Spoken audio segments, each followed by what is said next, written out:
Life is fleeting. One journey in samsara, coming and going, are impermanent. 24 Zen stories to help us attain peace of mind and harmony in all matters. Welcome back, everyone, to Mind Podcast. 1. Entering the Three Jewels Gate. During the Tang Dynasty, a layman named Lu Shiqing visited Zen master Yangshan and asked, "The three gates are all open. Through which one should I enter?" Yangshan replied, "Enter through the gate of faith." Lu Shiqing then asked, "What about the other two gates?" Yangshan answered, "You can also enter through them." Lu Shiqing asked, "Which gate should I enter through?" Yangshan said, "Enter through the gate of wisdom." Lu Shiqing asked again, "And how do I enter through the remaining gate?" Yangshan responded, "Enter through the gate of compassion." Lu Shiqing then inquired, "If one gate is enough, why do we need three?" Yangshan explained, "Those who enter through the gate of faith do so through the Buddha, through the gate of wisdom via the Dharma, and through the gate of compassion via the Sangha. Each of the three jewels serves as a gate through which one may enter the way. That is its meaning." Lu Shiqing then entered the Dharma hall and asked, "If one does not leave the realm of demons but enters the Buddha realm, what happens?" Yangshan waved his whisk in reverse 3 times, and Lu Shiqing bowed deeply. Afterward he asked, "Do you still observe the precepts, Zen master?" Yangshan replied, "I do not observe precepts." Lu Shiqing asked, "Do you still practice sitting meditation?" Yangshan answered, "I do not practice sitting meditation." Lu Shiqing remained silent in deep thought for a long time. Seeing this, Yangshan asked, "Do you understand?" Lu Shiqing replied, "I do not understand." Yangshan then said, "Flowing without observing precepts, rushing without meditation, savoring 2 or 3 cups of tea, the meaning lies in the first sip." It seemed that Lu Shiqing had glimpsed a realization. Wisdom in Zen, any gate can lead to the Buddha's way, just as all roads eventually lead to Rome. 2. Dependent arising in emptiness. King Milinda deeply respected the enlightened monk Nagasena. Nagasena had gained wisdom through meditation, and his words were full of insight. One day, King Milinda asked him, "Are the eyes our true guide?" Nagasena smiled and replied, "No, they're not." The king continued, "Are the ears the guide?" "No, they're not." "What about the nose?" "No." "The tongue?" "No." "Then, is the body our guide?" "No, the body is just an illusion." "So, is the mind the guide?" "No, it's not." Finally, King Milinda asked, "If the eyes, ears, nose, tongue, body, and mind aren't the guide, then where is the guide?" Nagasena smiled and asked, "Is a window a house?" Surprised, the king said, "No." "Is a door a house?" "No." "Are bricks and tiles a house?" "No." "What about the bed or chairs?" "No." Nagasena laughed and said, "So, if the windows, doors, bricks, and chairs aren't the house, then where is the house?" At that moment, King Milinda had a sudden realization. Zen wisdom. When the mind is free from desires and biases, our true nature reveals itself. If the will is pure, the mind will be pure. Trying to have a clear mind without clearing distractions is like trying to clean a mirror without wiping it. It's impossible. 3. The rain of flowers that didn't stick in Buddhism. Those who do not shave their heads but live in the secular world while following the precepts and having faith in the Dharma are called lay practitioners or civilians. Vimalakirti was a renowned layman of extraordinary wisdom, skilled in debate. When he fell ill in the city of Vaisali, he used this as an opportunity to explore the Dharma with the disciples of the Buddha.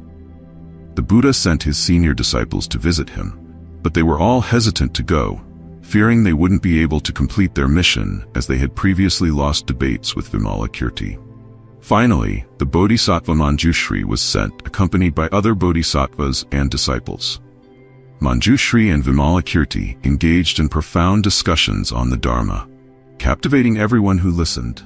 At that moment, a heavenly maiden appeared in the room and scattered celestial flowers around the listeners. The rain of beautiful flowers created a magnificent scene. Interestingly, the flowers that fell near the bodhisattvas simply drifted away, while those that landed near the senior disciples stuck to them. The disciples tried to use their spiritual power to shake off the flowers, but no matter how hard they tried, the flowers clung to them. The heavenly maiden asked Sariputra, "Why do you want to remove the flowers?" Sariputra replied, "These flowers sticking to our bodies are against the precepts of Buddhism, so we wish to rid ourselves of them." The heavenly maiden responded, "Do not say that. The flowers themselves are no different from the teachings of the Dharma. They are considered inappropriate only because of your discrimination.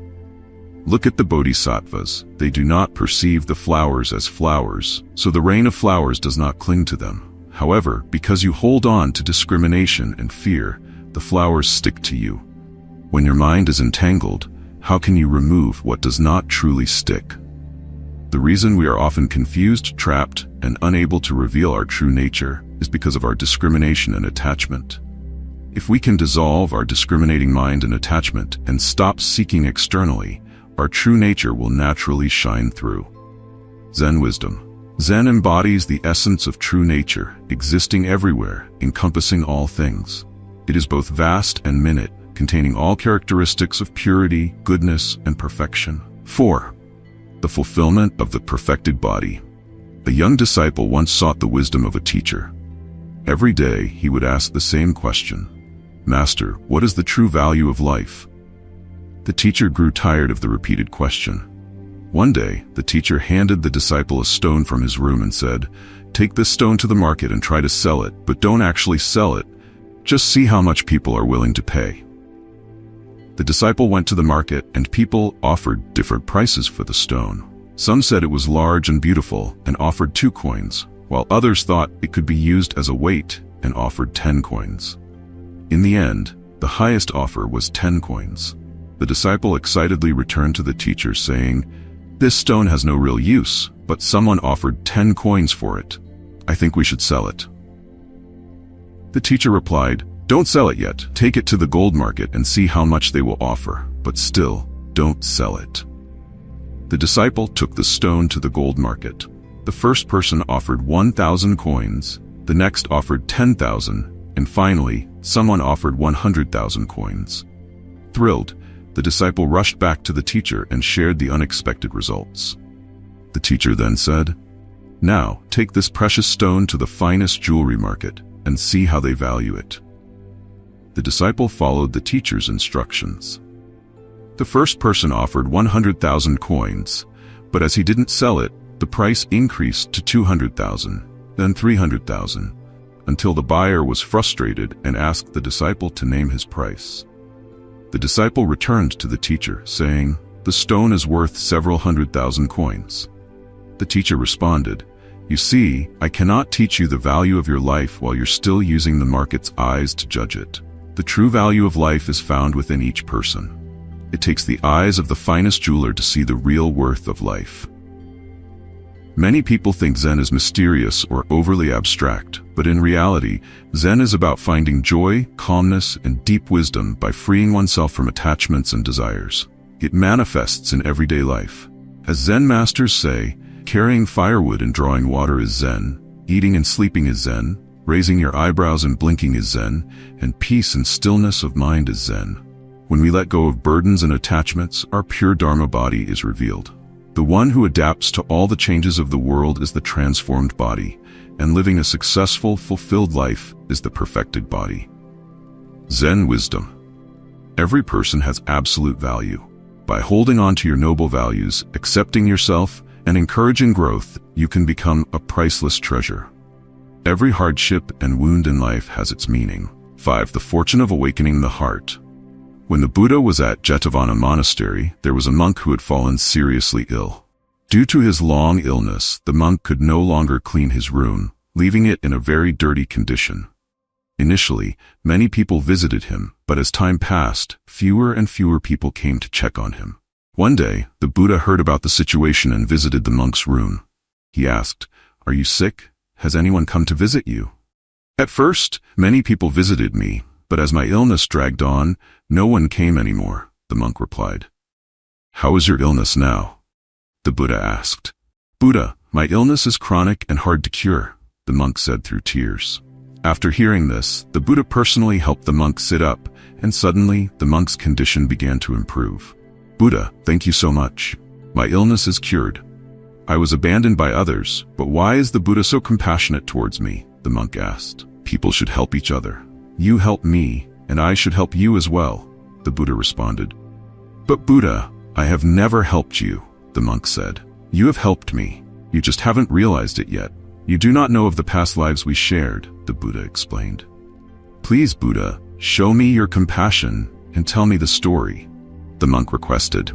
In a past life there was a cruel king who accumulated wealth by any means necessary. At that time, there was a very compassionate general who risked his life to save a group of monks, allowing them to escape death. You were that general, and the monk who was saved was me. Upon hearing this, the monk was overjoyed. He had been ill and abandoned for so long, but through the Buddha's great compassion, he was freed from both illness and loneliness, regaining health, warmth, and happiness. The Buddha then said, "Of all the fields of merit, caring for the sick is the foremost field of merit." Caring for the sick is not only an act of compassion but also a spiritual practice.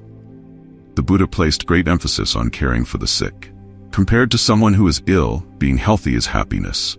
Compared to someone who is blind, having sight is happiness. Compared to someone who limps, having both legs is happiness. Compared to someone hungry, being well fed is happiness. Compared to someone filled with worries, having peace of mind is happiness. Compared to the unfortunate, you are fortunate. If you can recognize your own happiness, then share it with others. Zen wisdom. Living with gratitude in favorable circumstances while maintaining joy and contentment, even in challenging situations, is the key to true happiness in the present moment. 6. Zen on joy and suffering. Dan Din, 989–1080, was a Zen master of the Linji school during the Northern Song dynasty. His surname was Chiu, and he was from Canhao, Hangzhou, Zhejiang province. He became a monk at Longxing Temple and studied under Master Gu Yin Tong, becoming the 10th successor of the Nanyue lineage. After attaining enlightenment, Dan Din resided at various temples, including Jinshan, Lingyin, and Shuido.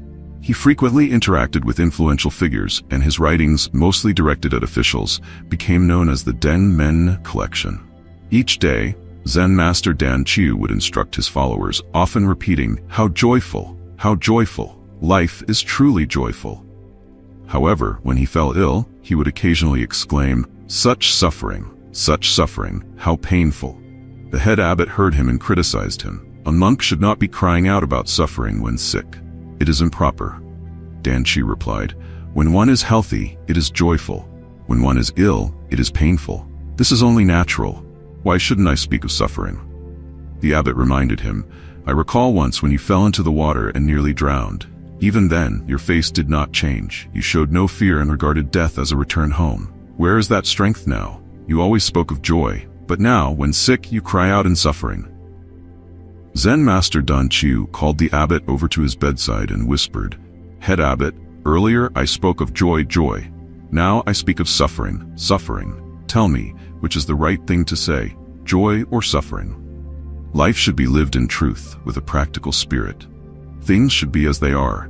When you feel joy, speak of joy. When you feel pain, speak of pain. That is the authentic experience of life. There is no need to hide or speak against your true feelings. If people conceal too much, life becomes exhausting. Therefore, we should live authentically to feel at ease. Life contains all 5 flavors: bitterness, sweetness, spiciness, sourness, and saltiness. Life cannot always be happy, nor can it be perpetually painful. Thus, when you feel joy, embrace it. When you feel suffering, acknowledge it. Trust that these are all genuine feelings of life and accept them sincerely. Zen wisdom. Too much joy can lead to sadness, and prolonged suffering becomes dull. The best way to live is with balance, neither overwhelmed by joy nor crushed by sorrow. 7. Letting go of everything. In Zen practice, we often hear the phrase, let go. By letting go, we experience a transformation in our body and mind, a change that involves releasing attachments, which leads to a deeper understanding of the non-duality of existence, where emptiness and form are one and all becomes liberated. This is the true insight into reality, a mental ability to embrace freedom. During the time of the Buddha, there was a Brahmin named Hakchi, who came to demonstrate his supernatural powers. He held 2 flower vases and offered them to the Buddha. The Buddha said to Hakchi Brahmin, "Let go." So the Brahmin put down the vase in his left hand. The Buddha again said, "Let go." The Brahmin then placed the vase in his right hand down. But the Buddha continued to instruct, "Let go." At that moment, Hakchi Brahmin asked, "I have already emptied my hands. There is nothing left to put down. What do you want me to let go of now?" The Buddha replied, "I didn't tell you to put down the vases. I meant for you to let go of the 6 senses, the 6 sense objects, and the 6 consciousnesses. When you relinquish all these, you will escape the chains of birth and death." The 6 senses are mentioned in the Heart Sutra, Prajaparamita Hridaya, and they refer to the senses of eyes, ears, nose, tongue, body, and mind, which represent our discriminating mind. The 6 sense objects, form, sound, smell, taste, touch, and thought, are known as the 6 fields, or realms of perception, and are perceived through the senses. These realms can mislead and distract beings from their true nature. Hence they are also called the 6 dusts or 6 defilements, because they pollute the mind and obscure one's original purity. The 6 consciousnesses arise when the 6 senses encounter the 6 sense objects, resulting in sight, hearing, smell, taste, touch, and mental cognition. Together these form the 18 realms, Shibaje, which encompass human perception and cognition, categorizing all phenomena in the world. Each individual embodies these 18 realms, the 6 senses as the means of perception, the 6 sense objects as the perceived, and the 6 consciousnesses as the resulting interactions and understanding.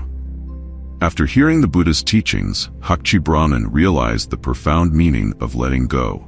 The act of putting down the vases was only symbolic, not the true letting go that Zen speaks of. The inflation of the self within a person, to the point of believing in their egolessness, is a delusion rooted in attachment.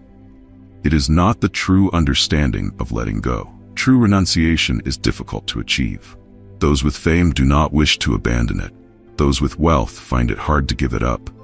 Those entangled in love cannot release it. Those with careers find it impossible to walk away. The burdens on our shoulders and the pressures in our hearts extend far beyond the vases in our hands. Zen wisdom. These burdens and pressures make life incredibly arduous. When necessary, the Buddha's teaching of letting go becomes a path to liberation and happiness. 8. Greed is the root of all suffering. A young man and his uncle traveled together, trading goods. One day, they arrived at a large river. The uncle crossed the river first, scouted the area on the other side, and eventually came across a small hut. He entered and saw a widow and her young daughter. As the merchant stepped in, the daughter said to her mother, "Mother, we have an old dish behind our house. It hasn't been used for years. No matter what it's worth, we should sell it. Perhaps we could even trade it for a white gem. I've always wanted one." The mother agreed and fetched the dish, which had been lying among some old items. The merchant examined the dish, gently scratched the surface, and discovered that it was made of pure gold, a priceless treasure. However, not wanting to pay a fair price, he feigned disinterest, threw the dish down and arrogantly said, "I thought it was something valuable. Don't let such a filthy piece of junk dirty my hands." Then, he left. Soon after, the young man crossed the river and headed toward the same direction, looking for his uncle.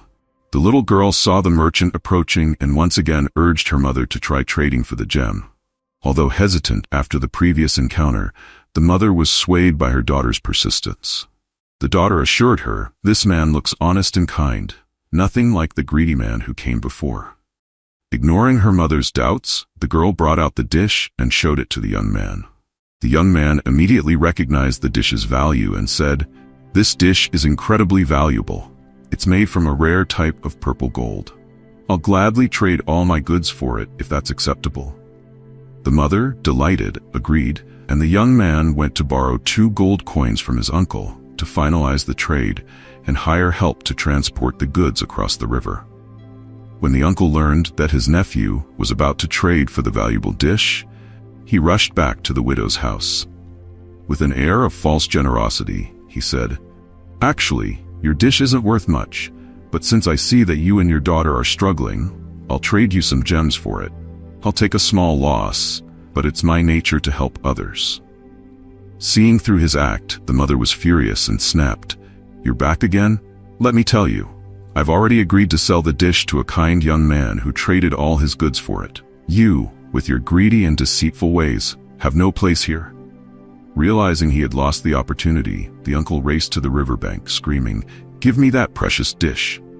Overcome with regret and anger, he collapsed, coughing up blood, and died on the spot. When the young man returned to repay the 2 gold coins he had borrowed, he found his uncle lifeless. The young man sorrowfully said, "Uncle, your greed has cost you your life. Was it really worth it?" Greed is like a sharp blade. It not only destroys in one place, but can even lead to the loss of life. Zen is like a shield, capable of purifying your mind and protecting your body. Therefore, discard the harm of desire, calmly assess everything, and remember that non-greed brings no harm. Zen wisdom. Zen teaches that all suffering arises from greed. In essence, there is nothing to possess, so from where do greed and happiness truly arise? 9. Lay down the butcher's knife. Rise as a Buddha. Lay down the butcher's knife. Rise as a Buddha is a metaphorical expression referring to the transformation of a pig butcher and a monk. Every morning, the monk would be awoken by the sound of ants and begin his daily chanting. Over time, he grew to despise the ants and in a fit of frustration poured boiling water on them, killing many. Stricken with guilt over the act of killing, he contemplated suicide and approached a cliff, overwhelmed by sorrow. Just as the monk was about to jump, the pig butcher arrived and asked, "Why are you doing this?" The monk explained his deep remorse, sharing the whole story, and said he was ready to end his life. Upon hearing the monk's confession, the butcher said, "Oh, if it's about killing, I slaughter pigs every day, year after year. The number of pigs I've killed is far greater than the ants you've harmed. Let me go first." With that, the butcher leaped from the cliff. At that moment, a phoenix flew beneath the cliff and caught the butcher, lifting him up into the sky. From the heavens, a voice echoed, "Lay down the butcher's knife. Rise as a Buddha." The monk, full of regret, exclaimed, "Why did I hesitate? I should have jumped first." Zen can open our hearts, awaken our wisdom, and guide us toward a liberated and peaceful existence. It aligns with the principles of truth, beauty, and goodness, encouraging us to cultivate bodhicitta, follow the path of righteousness, and bring benefit to all beings. By working hard, living honestly, practicing Buddhism with sincerity, observing life, and realizing its truths, we contribute to creating conditions of purity, kindness, and beauty. Zen wisdom. Zen emphasizes the completion of opposites, viewing compassion as an ultimate form of love. Every person has Buddha nature, and anyone can become a Buddha. This serves as a guide and encouragement toward goodness while restraining evil. 10. Acceptance of circumstances. Zen has made significant contributions to world peace and the happiness of humanity. Monks renounce their worldly attachments not merely for personal gain, but to continue the transmission of truth and spirit for the benefit of mankind. They dedicate their lives, embracing simplicity, something not easily achieved by everyone. The ancient teachings declare, "Becoming a monk is the pursuit of a true man of courage, not one of mere brute strength." In a society that measures success based on winning or losing, we truly need an attitude of acceptance, adapting to circumstances as they come. Who says fighting against destiny guarantees victory? Perhaps destiny itself is already the right path. Hence, we should learn to accept and adapt to our fate.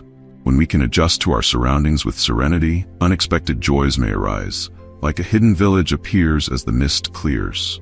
Once, 2 brothers who ran different businesses traveled to a distant country where the people lived without clothing, a land known as the land of the naked. The younger brother said, "The customs here are vastly different from ours. It won't be easy to conduct business, but as the saying goes, when in Rome, do as the Romans do. If we are careful, humble, and follow their ways, we should manage fine." The older brother, however, disagreed, saying, "Regardless of where we are, we should always uphold manners and virtue. Are we to behave like beasts and strip down like them? That would be a disgrace to our morals." The younger brother, believing in adapting to the customs, entered the land first and soon learned their ways. He danced, sang, and lived as they did, earning their love and respect. The king of the land purchased all his goods at 10 times their value. Meanwhile, the older brother refused to adapt and insulted the people, preaching about morality. Angered, the locals beat him and stole his goods. It was only through the intervention of the younger brother that he was saved. As they prepared to leave the country, the locals warmly bid farewell to the younger brother, but continued to hurl insults at the older one.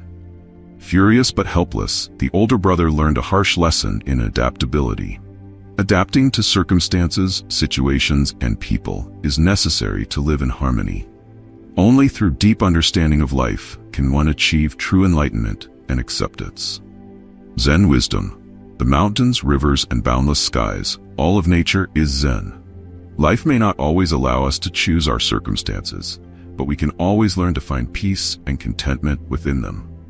Adapting to the world and accepting what comes is a vital part of Zen practice, leading to great awakening and inner peace.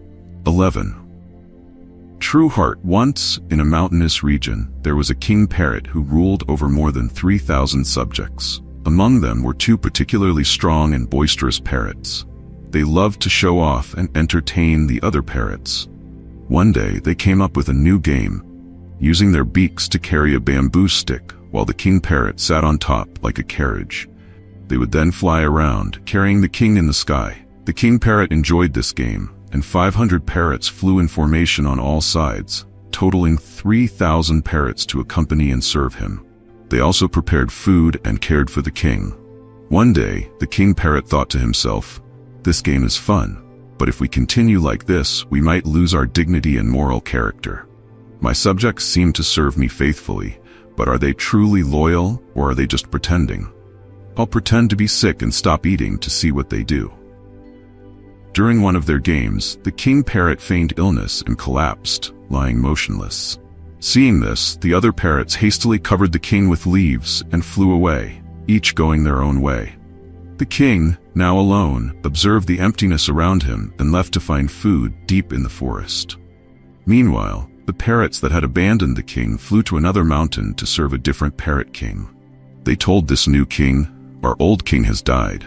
Please let us serve you." The new king responded, "Are you sure your old king is dead? I need to see the body before I accept you as my servants. Otherwise, it would be improper." The parrots, left with no choice, returned to search for the body of their former king. They searched throughout the forest, on cliffs and in caves, until finally they found him. Not dead, but alive and well. Upon seeing him, they resumed their service as before. The king parrot, filled with emotion, said, "I haven't even died, and you already abandoned me. You waste your days in amusement without any purpose. How hard it is to find true companions among you." With that, he flew away, leaving them behind. The pursuit of a true heart is like these fleeting thoughts, wandering aimlessly without substance. Finding our true essence reveals the deeper meaning of life. The genuine qualities of being far surpass the trivialities of appearance and fleeting amusements. In the search for rare horses, one ultimately encounters their true self. The mind is the source of all. Beyond notions of good or evil, truth or falsehood, they are mere reflections of one's thoughts. Zen wisdom. The Buddha said, "A monk wears a robe of humility, while a traveler wears simple clothes. Yet, the monk with a wandering heart is merely a traveler before the Buddha, and a traveler without attachment is a monk before the Buddha." A heart without clarity drifts through life, but a steadfast heart can reach divine enlightenment. 12. The sincerity of karma in Buddhism. One day, Ananda asked the Buddha, "What is sincerity?" In response, the Buddha shared the following story. There was once a man who diligently studied the Dharma and practiced meditation with great effort and simplicity. After his death, he was reborn as a prince named Shizhong. One day, under a clear sky and radiant sunshine, the prince, having spent much time within the palace, felt the urge to wander outside. He left the royal palace alone and, after some time, encountered a person in distress. This person appeared exhausted, pale, and weak, eventually collapsing to the ground in agony. The prince, filled with compassion, wanted to help and asked, "You seem gravely ill. What medicine can cure you?" The ill man, struggling to respond, looked at the prince and said, "I suffer from a strange disease that no medicine can cure. The only remedy is the blood of a prince." Without hesitation, the prince unsheathed a dagger from his side and made a cut in his own flesh, causing blood to flow freely. He gently lifted the man's head and offered his own blood for the man to drink, helping to cure his illness. The prince, selflessly and sincerely, sacrificed his precious blood to save a life. In his heart, he felt no regret, only contentment knowing that his sacrifice had saved someone. The Dhammapada states, "Even a small evil deed can cause great harm in the future, like poison taken into the body. Likewise, even a small good deed can bring great benefit, like ripened grains ready for harvest. From this we understand that both good and evil deeds, however small, are like a shadow following us, producing either immense happiness or unbearable suffering. Therefore, we should strive to perform even small acts of kindness and avoid even the smallest wrongdoings. Zen wisdom, the Buddha said that even the smallest virtuous act can bring great joy, and even the smallest wrong can lead to unimaginable suffering. 13. Greed harms both self and others. In a certain village during a severe famine, a monk carrying 5 bushels of rice was passing through Vu-Vu-San. The rice was intended for those in desperate need. As night fell, the monk sought shelter in the home of a carpenter. Upon seeing the rice, the carpenter and his wife developed sinister intentions. They plotted to kill the monk during the night and take the rice for themselves. However, their child, unaware of the plan, fell asleep beside the monk. In the middle of the night, the monk rose to use the latrine. The carpenter, seizing the moment, grabbed an axe and entered the dark room. Seeing someone asleep, he struck the figure with the axe, believing it to be the monk. Excited, he called to his wife, "Come quickly. The rice is ours now." But when the wife brought a light to inspect, they were horrified to discover that the one killed was their own son. Overcome with grief, the wife cried in agony. Hearing the commotion, the monk lamented, "When greed arises, it harms both others and oneself." The Lotus Sutra teaches, the root cause of all suffering lies in greed. Similarly, the Buddha repeatedly warned his disciples in the Shurangam Sutra, greed and desire are among the primary causes that trap beings in the cycle of samsara. The afflictions caused by greed blind beings and keep them entangled in the nightmare of rebirth, preventing them from awakening. Zen wisdom, the Buddha does not protect people. Individuals must protect themselves. The Buddha does not seek out people. Rather, people must save themselves. Mistakenly viewing the Buddha as a deity without realizing the Buddha's teaching, the bodhisattva made of mud cannot even cross the river, is a misunderstanding. The Buddha guides those who realize their true nature but cannot ensure that one's heart will always be content. 14. Bodhidharma on treasures. The first Zen patriarch, Bodhidharma, was originally named Bodhitara, born into the noble Brahmin family in southern India as the 3rd son of King Suganda. Later, after meeting Prajnatara, who saw great potential in him, Bodhidharma was ordained and given his new name. Before becoming a monk, Bodhidharma was exceptionally intelligent and spiritually inclined. One day, Prajnatara pointed to a pile of jewels and asked Bodhidharma and his 2 older brothers, "Is there anything in the world more valuable than gold and jewels?" His eldest brother, Moonlight Tara, responded, "No, there is nothing more precious than gold and jewels. In a royal family like ours, these treasures are the most valuable possessions. There is nothing in the world more valuable." His second brother, Virtue Tara, also agreed, saying, "I have never seen anything more precious than gold and jewels." However, the youngest Bodhidharma disagreed and said, "I do not believe my brothers are correct. These jewels have no true value at all." His brothers challenged him, asking, "Why do you say that? What could possibly be more valuable than jewels?" Bodhidharma explained, "These jewels have no inherent value. They require human perception to determine their worth. In reality, they are nothing but lifeless objects. The true treasure is the Dharma, the teachings of the Buddha. The Dharma is a treasure because it is illuminated by wisdom and insight. Unlike physical jewels, it has the power to distinguish between good and evil, and to guide beings on both worldly and spiritual paths. Therefore, the most valuable treasure is the supreme truth of the Dharma." Bodhidharma's exceptional wisdom and spiritual insight were not confined by tradition. Because of his profound realization, he was chosen as Prajnatara's successor, becoming the 28th patriarch in the West. In the reign of Emperor Wu of the Liang dynasty, Bodhidharma traveled east to China and meditated in front of a wall at Shaolin Temple for 9 years. He is recognized as the first patriarch of Zen in China. Zen wisdom. What is the true treasure? The Buddha, Dharma, and Sangha are called the 3 jewels, but their essence is found within each person's true nature. As the saying goes, a single moment of wisdom illuminates infinitely. The Dharma, as the ultimate truth, is a treasure far greater than gold or jewels. 15. Karma and retribution. A disciple once asked Zen master Fojiao, when practicing the Dharma of repentance, is it to repent for oneself or for others? If it is for oneself, where do one's sins originate? And if it is for others, how can one repent for them, since they are not oneself? Zen master Fojiao was momentarily at a loss for words and began traveling in search of an answer to this challenging question. One day, he arrived at the monastery of Zen master Lakdam. Upon entering, Lakdam immediately shouted, "Drink!" Fojiao, unsure of the meaning behind this exclamation, felt perplexed. As he was about to speak, Lakdam struck him with his Zen stick. Fojiao, bewildered, could do nothing but endure the blow. After a few days, Lakdam approached Fojiao and said, "I have an ancient koan from the old masters that I'd like to discuss with you." Just as Fojiao was preparing to respond, Lakdam again shouted, "Drink!" At that exact moment, Fojiao suddenly awakened, bursting into laughter. Zen master Lakdam stepped down from his Zen seat, grasped Fojiao's hand, and asked, "Do you now understand the Dharma?"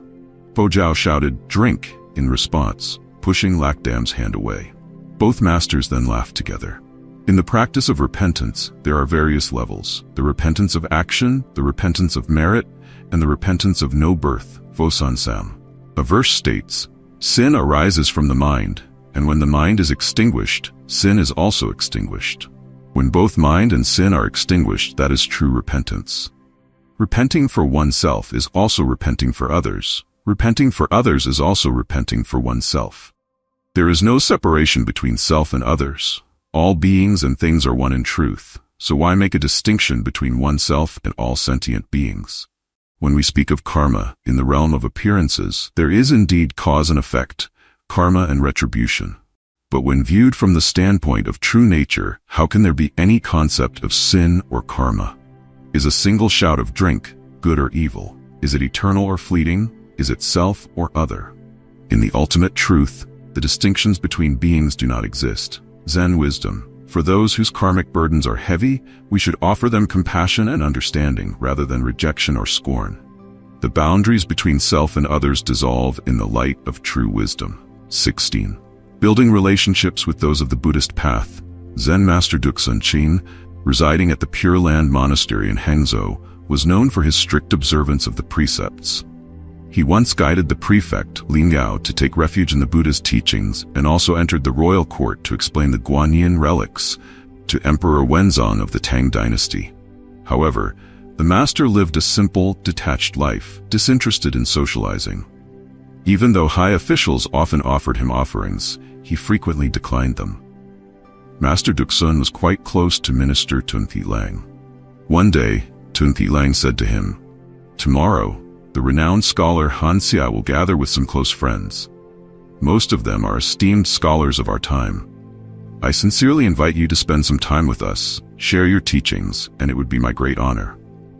Although Master Duxun initially refused, Tunti Lang persisted, and the master reluctantly agreed to attend. The next day, when Tunti Lang sent someone to pick up the master, he was nowhere to be found. The messenger searched the monastery, but found a poem left on the scripture desk, which read, "Yesterday I promised today, leaning on my staff, I leave and reflect. A monk belongs in the mountain caves. A gathering with court officials is not quite right." The messenger took the poem back to Tunti Lang, who, instead of feeling offended by the master's absence, admired and respected him even more. Tunti Lang realized that Master Duxun was truly someone of the Buddhist path, worthy of deep respect. In Buddhist history, the Buddha himself often interacted with kings and ministers, yet he also embraced disciples like Mahakasyapa, who preferred solitary meditation in the mountains. As seen in the biography of eminent monks, there were monks with various roles: those who focused on teaching, spreading the Dharma, observing precepts, or displaying supernatural abilities. Zen wisdom. Some Zen masters became court advisors, known as worldly monks, Tikyo Nyenjian, while others preferred the solitude of the mountains, called forest monks, Tikyo Lanuk. These differences reflect the various aspirations within Mahayana and Theravada practices, yet both play vital roles in propagating the Buddha's teachings regardless of form. 17. Cutting off a finger to seek the Dharma. Zen master Yangshan Huiji of the Tang dynasty was born in Guangzhou, originally with the surname Dip. At the age of 9, his parents took him to be ordained as a monk at Huan Temple. However, when he turned 16, his parents regretted their decision and wanted to bring him back home, urging him to leave the monastic life and get married. Huiji was shocked when he heard this and asked, "Why?" His father replied, "We originally sent you to the monastery because a fortune teller said your life was in danger and that you could only survive under the protection of the bodhisattva. Now that you have passed through the danger, it's time for you to return home. Leave the monkhood and continue the family lineage. We've already arranged a good marriage for you. Why stay in the temple and live a hard life?" Upon hearing this, Huiji was deeply saddened. On one hand, he understood his parents' deep love, but on the other, he realized that their faith in Buddhism had been selfishly motivated. Now that the danger was over, they were willing to abandon the monastic path, treating it as a means to an end. After much thought, Huiji decided he would not return to the lay life, but he knew that words alone wouldn't change their minds. So, in an act of determination, he made a drastic decision. While his family wasn't paying attention, Huiji cut off his ring finger and little finger from his left hand. Bleeding heavily, he placed the severed fingers on a tray, brought them to his parents, and knelt down before them. He said, "I have already entered the Buddha's path as a true disciple. In this life, I seek only supreme enlightenment. I am forever grateful for your love, but I cannot return to the lay life. By cutting off these 2 fingers, I demonstrate my resolve. Please allow me to follow my vow." Seeing the severed fingers and their son's deep commitment, Huiji's parents realized his determination was unshakable. With no other option, they relented and allowed him to continue his monastic path. At the age of 18, Huiji traveled to Kotchou in Jiangxi to study under Zen master Dan Yuan, who taught him the 96 circular signs. By the time he was 21, he had met Zen master Lingyu, with whom he trained for 15 years. At 35, Huiji became a great disciple and established the Guiyang school, Vinun Tong, one of the 5 schools of Chinese Zen. He passed away at the age of 73 and was honored with the title, the Little Shakyamuni. Zen wisdom. Many people misunderstand the life of a monk, not realizing that leaving the household is an act of great heroism, not for the weak, as Emperor Xunqi said. Gold and silver, pearls and jade are not truly precious. Only the monk's robe draped over one's shoulders is priceless. 18. Infinite paths. One day, Zen master Dongshan visited a disciple named De Chiu, who was gravely ill.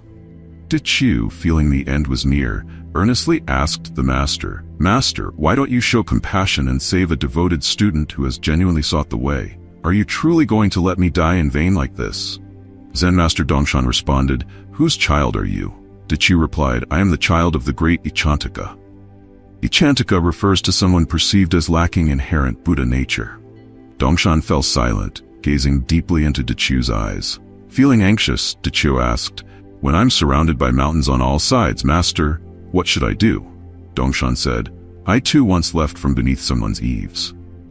De Chiu followed up, "Then, Master, if you and I meet under the same eaves, are we avoiding each other, or are we not avoiding each other?" Dongshan replied, "We are not avoiding each other." De Chiu pressed on, "If we're not avoiding each other, then where do you expect me to go?" Master Dongshan answered, "The 5 destinies, the 6 paths, the 10 Dharma realms. Everywhere is a path. Why must you be troubled? If you're not at peace, then perhaps you can go until the fields planting rice in the countryside." After hearing this, De Chiu calmly said, "Master, please take care." He then sat still, as if fading into emptiness. Shortly afterward, the young Zen disciple passed away. Zen master Dongshan waved his staff 3 times before him and remarked, "Though you can leave in this way, you have not yet returned in the same manner." Zen wisdom. De Chiu's time in the world was coming to an end, yet even in his final moments, he did not forget to seek the path beyond life and death. Just as he said, "When birth, aging, sickness, and death are near, what should one do?" Zen master Dongshan's teaching that everywhere is a path reminds us that while paths are abundant, discovering the true path is not always easy. 19. Only seeking the path, not knowing you've missed it. Zen master Kim Sun Dan Din from Zhejiang, whose secular name was Kao and whose dharma name was Dat Quan, became a monk at 13 in Longhung Temple. At 18, he roamed around the capital and often visited the garden of General Li Duan Win. One day, General Li asked him, "Master, is the hell that people speak of real or not?" Zen master Dan Din replied, "The Buddhas and Tathagatas speak of the Dharma, where there is existence in non-existence, like seeing flowers in the sky. Are they real or not? You, General, are now trying to find non-existence in existence, like trying to grasp water from a river. It's absurd. If you can see hell before your eyes, why can't you see heaven in your heart? Fear and peace, heaven and hell, they all stem from the mind. Good and evil create these states. If you only understand your heart, your doubts will vanish." The general then asked, "What is the nature of the mind?" Dan Din responded, "The mind is free from thoughts of good and evil." The general followed, "And when there are no such thoughts, where does the mind go?" Dan Din answered, "The mind returns to emptiness, as the Diamond Sutra teaches. Dwell in no place, thus should the mind arise." The general pressed further, "And when a person dies, where do they go?" Dan Din replied, "You don't yet understand birth, so why ask about death?" The general stated, "I've known about life for a long time." Dan Din asked, "May I ask, where were you born from?" As the general was deep in thought, Dan Din struck his chest and asked, "What are you thinking about?" The general, realizing the point, replied, "I get it now. I've been so focused on seeking the path, I didn't realize I've already missed it." Dan Din said, "It's the dream of 100 years. With that, General Li Duan Guian was enlightened and composed a verse. "At 38, I was ignorant, even now with knowledge, am I truly aware? Words flow like water, fading away in the wind. The teacher returns, and I send off the messenger to the east." Zen wisdom: where do we come from, and where do we go when we die? Life holds the mystery of the separation between this world and the next. The metaphor suggests that once we pass on, we lose awareness of what came before. Though life takes many forms, the essence of existence remains fundamentally the same. All things at their core are equal in this cosmic journey. 20. Heading west. During the Southern Song dynasty, Zen master Dao Duyet served as the abbot of Jiangtian Temple at Jinshan, Zhenjiang. He was a highly revered monk, especially respected by the famous Song dynasty general Yue Fei. When Yue Fei was summoned by the infamous minister Qin Hui, who used 12 imperial edicts to call him back from the front lines at Zhuxian, Yue Fei passed through Jiangtian Temple. Zen master Dao Duyet advised him to avoid returning to the capital and to consider becoming a monk instead. However, Yue Fei remained loyal to the imperial court, even though he was well aware that his return would likely lead to his downfall. Before parting, Yue Fei sought guidance from the master. Zen master Dao Duyet told him, "At the end of the month, beware of heavenly weeping. Under the character Phoenix, 2 dots, that man of the army brings harm and venom." At that moment, Yue Fei did not understand the meaning. It wasn't until he was imprisoned and wrongfully accused that the message became clear. In the 12th lunar month, which had only 29 days, heavy rain fell outside his cell on that fateful day. Hearing the rain, Yue Fei realized his impending doom and recalled the master's words, "At the end of the month, beware of heavenly weeping." The 2 dots under the phoenix referred to the character for Qin, indicating the treacherous minister Qin Hui. The phrase "that man of the army brings harm and venom" predicted Qin Hui's malicious intent. Yue Fei was indeed executed on the storm pavilion that very day. After his execution, Qin Hui inquired whether Yue Fei had said anything before his death. The executioner reported that Yue Fei had only muttered one regretful phrase, "I regret not heeding the advice of Zen master Dao Duyet at Jinshan." Upon hearing this, Qin Hui ordered his confidant Heili to lead troops to Jinshan and capture Zen master Dao Duyet. However, one day before Heili arrived, the master gathered the monks for a final sermon and recited a verse. "Heili comes from the south, I head west. It's not that my Dharma power is great, but how could I fall into his hands?" After speaking, Dao Duyet passed away.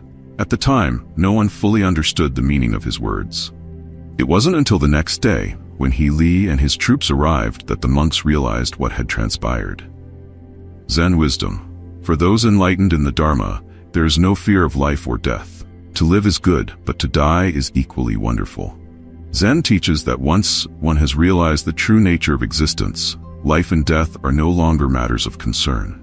21. The Dharma body is without illness.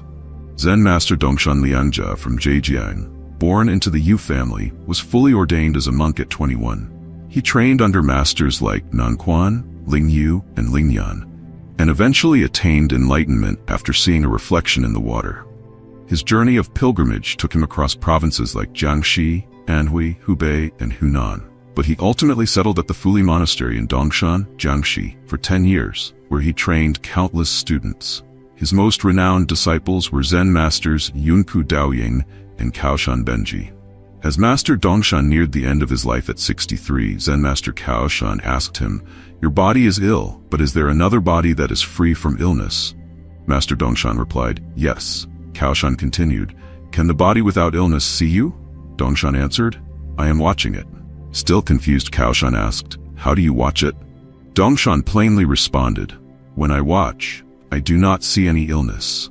By this, he meant that while the physical body can fall ill, it can be observed and known. However, the Dharma body, which is without illness, cannot be seen or known in the same way. Soon after, Master Dongshan, feeling unwell, washed and bathed himself, donned his robe, and after ringing the bell to bid farewell to his students, sat in meditation and stopped breathing. His disciples were grief-stricken, and some even blamed Kaoshan for hastening their master's death. But suddenly, Dongshan opened his eyes and said to his students, "A true monk doesn't rely on material things. That is true practice. Why should there be mourning?"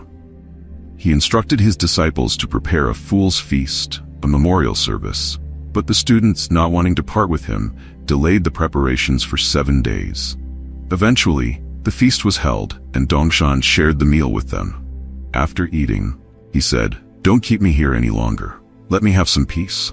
Remember, when a person is about to die, do not weep or wail. In the future, Kaoshan will be your guiding teacher."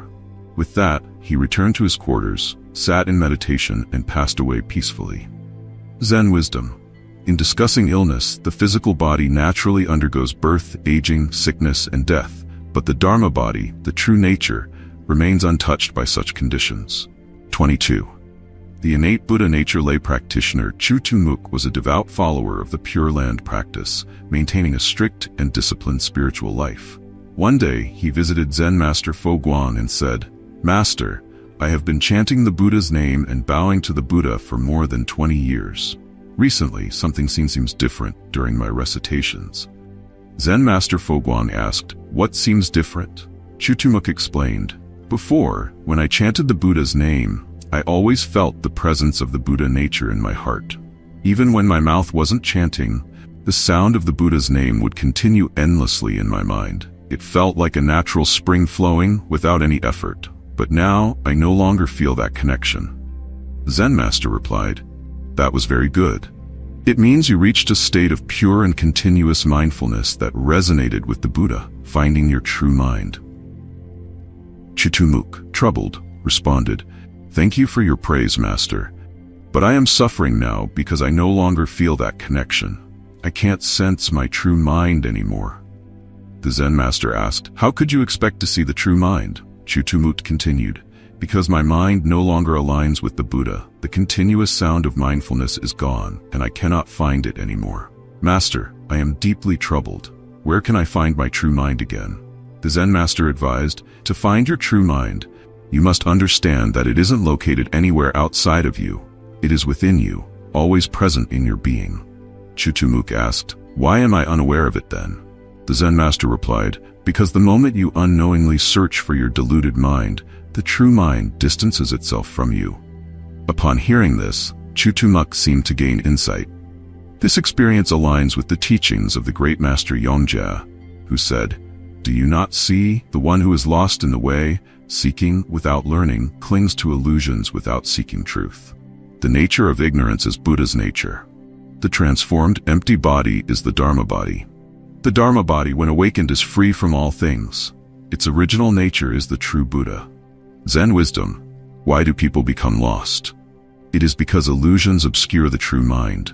When the true mind is hidden, naturally, one can no longer find their way back home to themselves. 23. Peaceful passing at Lingshu Monastery. Zen master Lingshu Rumin had been without a head monk Shozuo for 20 years. Whenever people inquired about this, he would respond enigmatically, "My head monk has just been born," or "My head monk is out herding cattle." At other times he would say, "My head monk is on a pilgrimage." Such cryptic replies left the inquirers perplexed. One day the master suddenly ordered the monks to sound the drums and gongs, instructing them to go to the foot of the mountain to welcome the new head monk. While the monks were puzzled, Zen master Yunmen Daoying, later known as Yunmen Wenyan, calmly arrived. Master Lingshu invited him to take up the position of head monk. Word soon spread that Zen master Lingshu possessed the ability to see into the past and future. Not long after, Liu Sheng, a military leader of the later Han during the Five Dynasties period, heard of Master Lingshu's supposed supernatural powers and came to the monastery, seeking insight into the future to aid his military strategies. However, Master Lingshu, foreseeing this, passed away before Liu Sheng's arrival. Angered by the sudden passing of the master, Liu Sheng asked, "What illness took the master's life? Why did he pass away so quickly?" The attendant replied honestly, "The master was not ill. He knew you were coming and chose to leave before you arrived. However, he left this box for you." Liu Sheng opened the box to find a piece of paper with the words, "The eyes of humans in heaven, the head monk in the middle of the hall." Liu Sheng, realizing the profound meaning of this message, withdrew his troops and invited Zen master Yunmen to become the new abbot of Lingshu Monastery. Zen wisdom. The ancient masters rarely engaged in formalities. Some positions must wait for the right person, while even the most capable individuals must await the right conditions. The head monk's position at the monastery remained vacant for many years, highlighting the careful and mindful approach in selecting the right person for the role.